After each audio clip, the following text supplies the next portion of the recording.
Good morning, children. I am Teacher Angel. Okay, so children, stand up and arrange your chair and pick up the pieces of paper under your chair. Done. Okay, so now remain standing so we can start our prayer. In the name of the Father, and of the Son, and of the Holy Spirit. Amen. Lord, help us to be respectful and understanding towards one another. May our classroom be a place of peace and unity. Amen.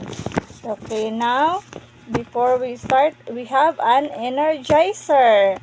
Okay, Kabaw, do you know the song My Toes, My Knees, My Shoulder, My Head? Do you know, children? Yes. Okay, so our songs is the title My Five Senses. Okay, so we will start. My five senses are so good to me. With my two eyes, I can see all around. With my two ears, I can hear lots of sounds.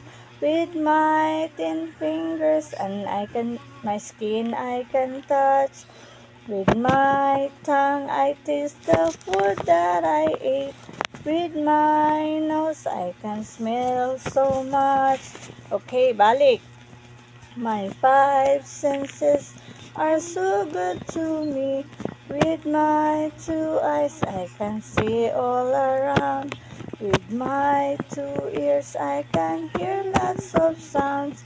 With my 10 fingers and my skin, I can touch.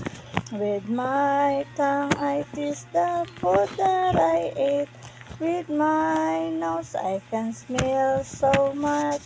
Okay, so now children, I have a classroom rules. First, the title is lesson. So the L is lower your voice.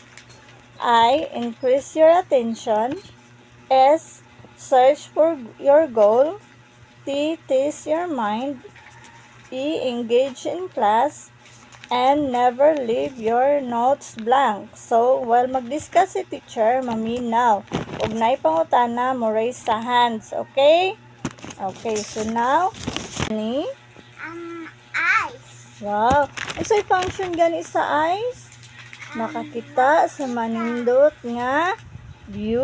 You or body. Mga bati. Ang eyes functions as the organ that receives sights through the complex inner working of the eyeball. Ang working daw kuno sa eyes kay mao daw kuno ni ang makakita sa mga maanindot nga talan-awon. Og unsaon pag-atiman gani sa mata? Dili magkita na cellphone. Very good then matulog og sayo. Then how about this one? You can Unsa may tawag ani? nose. You Wow, can smell. nose, very good. You can smell.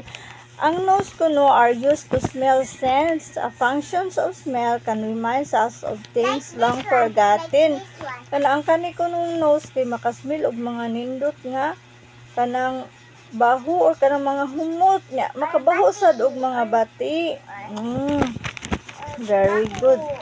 Oh, very good. Yung saan ang pag-atiman sa nose gani? Maghinug.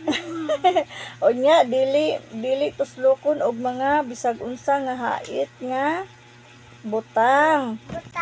Kani unsa may tawag ani? Tang. Oh, You can very good. You can tongue are used to taste foods. They are also allow us to sense hot and cold in food. Ang tongue sad kuno kay makafeel sad kuno inigkaon nato kung atong gikaon bugnaw or init. Like this one, it's so cold. Oh, yes, very good. Din kani unsa may tawag ani? Kani, kanang kuan sa unsaon ganito pag-atiman sa dunggan? Na cotton buds. Wow, ang dunggan unsa ganito gamit sa dunggan? You can hear. Very good. Makadungog og mga nindot nga sounds ug mga loud, hinay or kusog nga sounds. Then ang kaning hands kay gamit niya kay mo touch ka sa imong skin, maka-feel ka og vibration. Nga makuan pud nimo og kanang ang kanang imong gihikap kay bugnaw ba or init. So mao na siya ang gamit sa ato ang 5 senses. So nakoy activity, nakoy ipakita sa imo ug unsa ni siya. Unsa ganito ang first primary colors? Red, blue, yellow. Wow, okay, very good. How about the secondary colors? Purple, orange, and the blue. Wow, blue, no. Green. Sige, very good. So, Green. very good. So, mao to. So, tomorrow, children, man naman atong discussion, inyohan ang tun-an, ang ang akong gipasuwat sa inyo. So, igkaugma, mag-summative ta, ha? Okay, so, ang dili gani makakuha og kanang perfect nga score, kay ako ang paoralon. Ako ipa-demonstrate kung unsa to ang 5 ka 5 senses. Okay?